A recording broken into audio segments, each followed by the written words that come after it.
అంతా తెలిసిపోయింది. ఏం తెలిసిపోయింది? మీరు అబద్ధం చెప్పారని. అని ఎవరన్నారు? డాక్టర్ గారు. ఏమని? మీరే నా స్వామి అని. స్వామి? ఏ స్వామి? తిరుపతి వెంకటేశ్వర స్వామి, అన్నవరం సత్యనారాయణ స్వామి, సింహాచలం అప్పలన్నర సింహస్వామి. ఏ స్వామి? నా స్వామి. మనం ఎవరికి స్వాములం కాదు, వట్టి పానకాల స్వాములం. అదేం కాదు, మీరు నా దేవదాసు. దేవదాసు? ఓ అని డాక్టర్ అన్నాడు కదా. Correct correct. చూడండి, మీరు ఇప్పుడు కూడా తాగుతున్నారు. నేను అప్పుడు తాగానుగా. అప్పుడు తాగకూడదని డాక్టర్లు చెప్పారుగా. ఇప్పుడు చెప్పారుగా. డాక్టర్లు ఎప్పుడూ చెబుతూనే ఉంటారు, వాళ్ళు చావుకు బ్రతుక్కు మధ్యవర్తులు కాదు. అది కాదు. చూడండి, మీరు తాగనని నాకు మాట ఇవ్వాలి. మాట చేస్తాం. చీకటి పట్ట దగ్గర నుంచి దీపాలు పెట్టే వరకు, ఏంటి, చీకటి పట్ట దగ్గర నుంచి దీపాలు పెట్టే వరకు మనం తాగం. ఓకే? అలా కాదు, పూర్తిగా మానేయాలి. ట్రై చేస్తాం. ఇప్పుడు ఇది ట్రై చేస్తాం, అప్పుడు అది ట్రై చేస్తాం. ఓకే? మీరు మాట మీద నిలబడతారుగా. పిచ్చిదాన, మాట మీద నిలబడక, నేల మీద నిలబడక, మరి తాగుపోతూ దేని మీద నిలబడతాడనుకున్నాం? మనం మాత్రం మాట మీద నిలబడతాం. ఓకే? మీరు నాకు మాట ఇచ్చారు, గుర్తుందా? అదే ఇప్పుడు పోయిన జన్మలో. పోయిన జన్మలో. ఈ జన్మలో ఇచ్చిన మాటకే ఏమని? పాప పుణ్యాలు విచారించే భగవంతుడు నీకే శిక్ష విధిస్తాడో తెలియదు, కానీ మరో జన్మంటూ ఉంటే నిన్ను విడిచిపెట్టిన అమ్మే అన్నారు, గుర్తుందా? మరో జన్మంటూ ఉంటే నిన్ను నేను విడిచిపెట్టను అన్నాను. ఓ, విడిచిపెట్టలేదుగా. విడిచిపెట్టడం అంటే ఇది కాదు, జీవితాంతం విడిచిపెట్టకుండా ఉండడం. అదే అదే. ఓకే, విడిచిపెట్టను. ఓకే? నిజంగానా? నిజం. నిజం ఎప్పుడు తాగుబోతు వాడే నాలుగు చివరే ఉంటుంది. ఇది మాత్రం నిజం. నిజం. నిజంగా.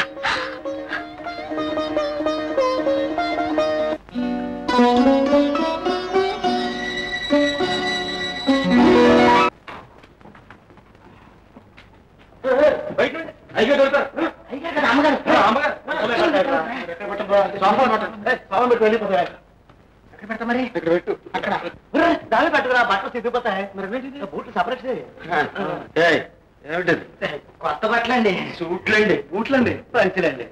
ఎవరికి? తమకేనండి. ఎందుకు? ఎందుకేంటండి, పెళ్లి కదండి. పెళ్ళా? ఎవరికి? తమకే, అరుణమ్మ గారికేనండి. మీకు క్రాప్ చేసి గడ్డం గీయడానికి రంగయ్య గారిని పట్టుకొచ్చామండి. అలాంటి ఆనందం ఎంతకండి? మల్లయ్యని తీసుకొచ్చామండి. ఎవరు చెప్పారు ఇవన్నీ? చిన్నమ్మ గారు చెప్పారండి. మీ చిన్నమ్మ గారికి పిచ్చి పట్టింది. మీ అందరికీ పిచ్చి పట్టిందా? లేదండి, అయ్యగారు కూడా చెప్పారండి. మీ అయ్యగారికి కూడా పిచ్చి పట్టింది కదా? లేదండి. ఆయన ఎక్కడ ముహూర్తం వేస్తే వెళ్ళారండి. ఏ ముహూర్తం? పెళ్లి ముహూర్తం అండి. పెళ్లి ఏమండి, గడ్డలు ఎక్కడ తీసుకుంటారా అండి? అయ్యగారు వచ్చేసారండి. వెంకటాచలపతి గారు వస్తున్నాను. పిలిచారా? అవును. మీరు ఎక్కడి నుంచి వస్తున్నారు? పని మీద వెళ్ళి వస్తున్నారు. ముహూర్తం పెట్టించడానిక? దేనికి? నా పెళ్లికి. ఎవరు చెప్పారు? ఒక చెప్పేది. అక్కడున్న సూట్లు బూట్లు అందుకేగా. అవే అండి, అవి మా అరుణ ప్రాణం తీస్తుంటేను దాన్ని నమ్మించడం కోసం. నాతో ఆడుకుంటున్నా. నేనొక బొమ్మలు అనుకుంటున్నారా? మీ బొమ్మల కొలువులో పెట్టి పెళ్లి చేయడానికి? నేను పిచ్చివాడు అనుకుంటున్నారా? మీ అందరి పాటలకు తాళం వేయడానికి? లేదండి, అవన్నీ తెప్పిస్తే అరుణ తృప్తి పడుతుందేమో అని. వెంకటాచలపతి గారు, మీ తృప్తి కోసం ఇంట్లో ఉండమన్నారు. ఆ అమ్మాయి తృప్తి కోసం పెళ్లి అంటున్నారు. మీ ఆవిడ తృప్తి కోసం రేపు కాపురం కూడా చేయమంటారు. అలా ఎందుకంటామండి, కొన్నాళ్ళు నాటకం అంతే. 10 మంది మెప్పు కోసం ఆడేది నాటకం, కానీ జీవితంతో ఆడేది మాత్రం నాటకం కాదు. అది వంచన, దగ, మోసం. ఈ మోసం నేను చేయలేను. ఈ నాటకం నేను ఆడలేను. నేనే దేవదాసుని నమ్మించలేదు. నేను ఆమెకు ఏమీ కాదు, ఎవరికి ఏమీ కాదు. నన్ను పోనిపై నన్ను బాబు వెళ్ళదు బాబు, ప్లీజ్ ప్లీజ్. ఏమండి వెంకటాచలపతి గారు, మీకే చెప్పే ఉండు బాబు, నన్ను పోనిపై బాబు. వెళ్ళలేవండి నా మాట బాబు, ప్లీజ్. ఏమండి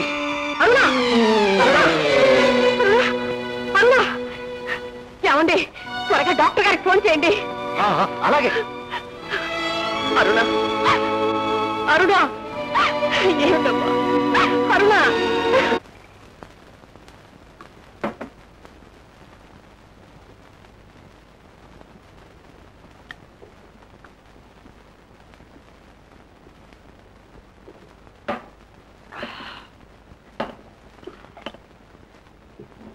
సూటిగా ఒక విషయం మాట్లాడాలని వచ్చాను. సూటిగా అయితే గుచ్చుకుంటుందన్నమాట. హత్తుకుంటుంది హృదయం ఉంటే.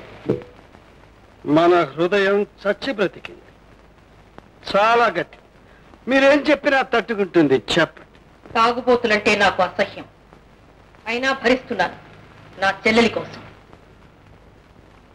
అహంకారులంటే నాకు అసహ్యం, అయినా సహిస్తున్నారు ఇచ్చిన మాట కోసం. మీరెందుకు ఇలా తాగి చెడిపోతున్నారు? నేను తాగి చెడిపోలేదు, చెడి తాగుతున్నాను. కాసేపు అవి పక్కన పెట్టండి, అవి ముందుంటే నేను మాట్లాడలేను. క్షమించాలి, ఇవి ముందు లేకపోతే నేను వినలేదు. అరుణ గురించి ఏమనుకుంటున్నారు? అయ్యో పాపం అనుకుంటున్నా. మీరు వెళ్ళిపోతే చచ్చిపోతుందంటున్నారు డాక్టర్లు. అలాగా ఉంటే నువ్వు చచ్చిపోతావురా అంటుంది మనసు. ఎందుకని? అరుణని పెళ్లి చేసుకుని హాయిగా ఉండొచ్చుగా. Hi hi. అవును, దానికి 25 లక్షల ఆస్తి ఉంది. కావాలంటే నా ఆస్తి కూడా ఉంది. ఉంటే అదంతా మీకే వస్తుంది. ఏమండి, తాగుబోతు చేతిలో ఆస్తి, పిచ్చివాడి చేతిలో రాయి ఒకటే తెలుసా? అందుకే మీరు తాగుడు మానేయాలి. నా చెల్లెల్ని తాగుబోతు వాడికి ఇచ్చి చేస్తే నలుగురిలో నాకు పరువు ఉండాలిగా. Correct correct. చెల్లెలి గారి కోసం పెళ్లి చేసుకోవాలి, అక్కగారి కోసం తాగుడు మానేయాలి. చూడండి, మా ఊళ్ళో ప్రతి శనివారం సంత జరుగుతుంది. అందులో నోరు లేనివి, బుర్ర లేనివి పశువులు దొరుకుతాయి. మంచి ఒంగోలు గిత్తను కొని మెడలో తాడేసే సరిపో. Okay? What nonsense are you talking? Where nonsense starts, there sense ends. Where sense ends, there nonsense starts. Okay? ఏమిటా వెటకారం? ఒక పిల్ల చావు బ్రతుకుల్లో ఉండి ఏదో పూర్వజన్మంటూ ఇతనే కావాలి ఇతనే కావాలని ఏడుస్తూ ఉంటే అవకాశం దొరికింది కదా అని నెత్తినికి కూర్చుంటున్నారా? అదే ప్రశ్న నేను అడుగుతున్నా. ఒక అమ్మాయి చావు బ్రతుకుల్లో ఉందని, ఆమె జీవితాన్ని నిలబెట్టమని మీరు ప్రాధేయపడితే నేను ఇక్కడికి వచ్చాను. ఆమె అనుకునే వ్యక్తి నేనేనని మీరనమంటే అన్నా. నేను లేకపోతే ఆమె చనిపోతుందని డాక్టర్ చెబితే ఉండాలో వెళ్ళాలో తెలియక నలిగిపోతున్నా.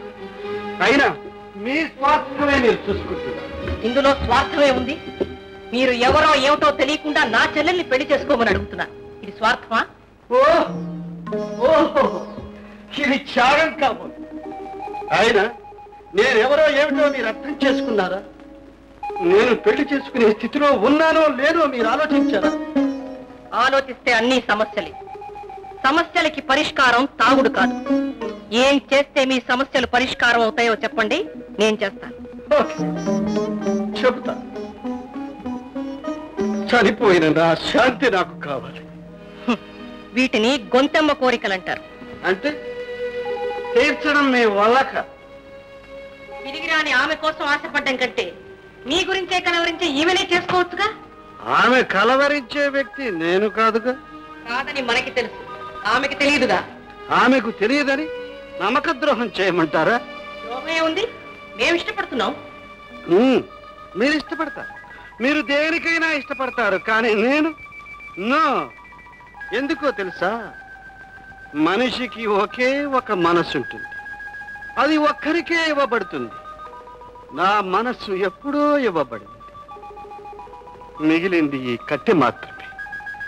ఈ కట్టె తనదేనని ఆమె భ్రమపడుతోంది. అది రేపు భ్రమ అని తెలిసిన తర్వాత ఆమె జీవితం ఏమవుతుంది చెప్పండి? అప్పుడు నేను చూసుకుంటాను. ఏం చూసుకుంటా?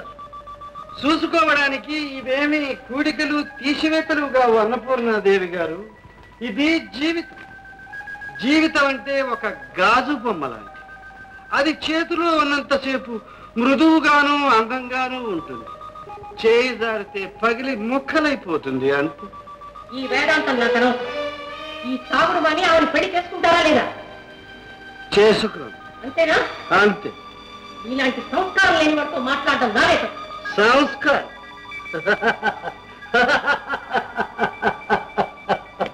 సంస్కారాన్ని గురించి మీరు మాట్లాడుతున్నారు.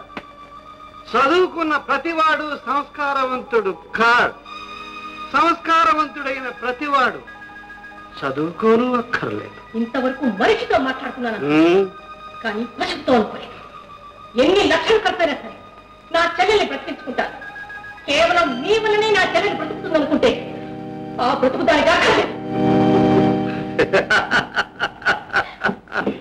Okay okay